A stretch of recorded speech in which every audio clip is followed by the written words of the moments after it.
Je suis irlandais, oui, mais je vis aux États-Unis. Je suis né à Belfast. Vous connaissez le foot? Oui, j'avais l'habitude de jouer chez moi à Belfast. Gardien en repos et gardien à l'échauffement dans 15 minutes de présentation, le temps pour le portier nord-africain de faire ses gammes et de prendre la température de son équipe. Mustapha, découvrez-vous. Ça démarre comment pour l'Algérie, à votre avis, cette Coupe du Monde? Dans 10 minutes, le grand départ. Et... Bon, pour nous, on sait bien qu'on n'est pas venu pour gagner la Coupe du Monde, mais pour montrer que notre football est toujours en évolution. On n'est pas du tout surpris par cette chaleur. Et puis, je crois que là, il faut jouer un petit peu à l'économie. Alors, sur le papier, qui plus fort, Irlande ou vos Algériens? Ben, je crois que tout le monde a sa chance, dans la mesure où ici, c'est pas uniquement le physique qui va primer. À Guadalajara, dans le groupe D, les grosses écuries s'appellent Brésil et Espagne. Les plus modestes, a priori, sont l'Algérie et l'Irlande du Nord. Pour nous, beaucoup d'attractions dans l'équipe algérienne. 8 joueurs qui opèrent en France. Et puis, un certain quadragénaire dans les buts de l'Irlande du Nord, Pat Jennings. Nous avions décidé de décortiquer l'après-midi du doyen de ce mondial pour voir si un homme de presque 41 ans conservait toute sa détente, sa souplesse et sa témérité. À ce rythme-là, le gardien réserviste d'Everton pourra rempiler pour une dizaine d'années, car en première mi-temps, il n'eut pratiquement pas à lever le petit doigt.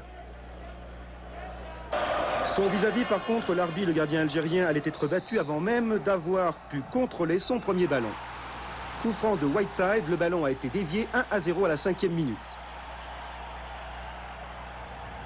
Grâce à une plus grande présence physique, les footballeurs de l'Ulster commençaient le match à leur avantage. Ici, à la 15e minute, c'est Medjari de la tête qui dégage sur sa ligne. Difficile début des rouges algériens, mais ici, à la 20e minute, Madjer va faire monter la température. Une aile de pigeon qu'affectionne notre ami Larquet. Assad fonce, mais le joueur de Mulhouse n'obtiendra qu'un corner.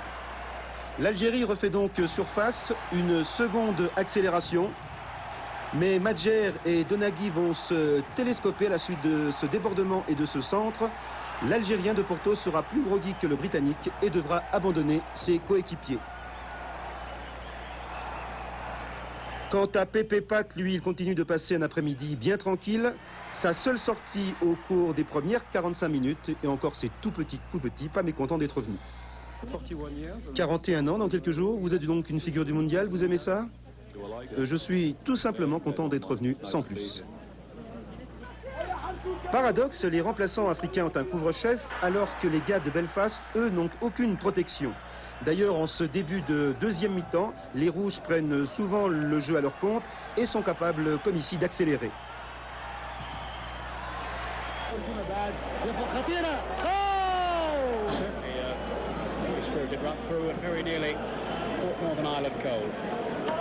Jennings, lui, est un peu plus occupé. Coup franc.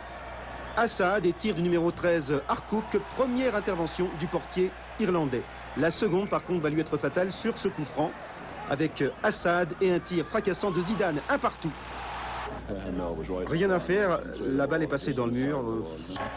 Cette égalisation ne relance pas spécialement le match. Et quand on se bat les flancs, les Mexicains ont leur formule pour tuer les temps morts comme à Los Angeles. Monsieur Daina, l'arbitre suisse de la tragique soirée du Heysel, surveille bien les opérations. Allez Barak, allez Peloubi. Alors content de cette égalisation? Non. Ouais, je suis pas content parce que l'Irlande, ils sont un autre porteur. C'est vrai, les Algériens ont peut-être manqué d'ambition sur la fin, sinon ils auraient pu, comme sur ce raid de Karim Maroc, enlever la décision. Mais sous cette canicule, les efforts en fin de match n'étaient sans doute guère possibles. À la mi-temps, on était un peu abattus. Je crois qu'en deuxième mi-temps, on a su réagir. Et je crois qu'en deuxième mi-temps, on a prouvé qu'on pouvait marquer des buts. Et bon, le match nul dans l'ensemble est équitable. Satisfait ou déçu?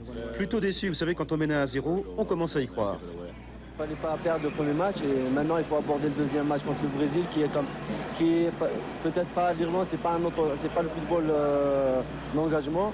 Et je crois contre le Brésil, on va essayer de faire un bon match nul aussi.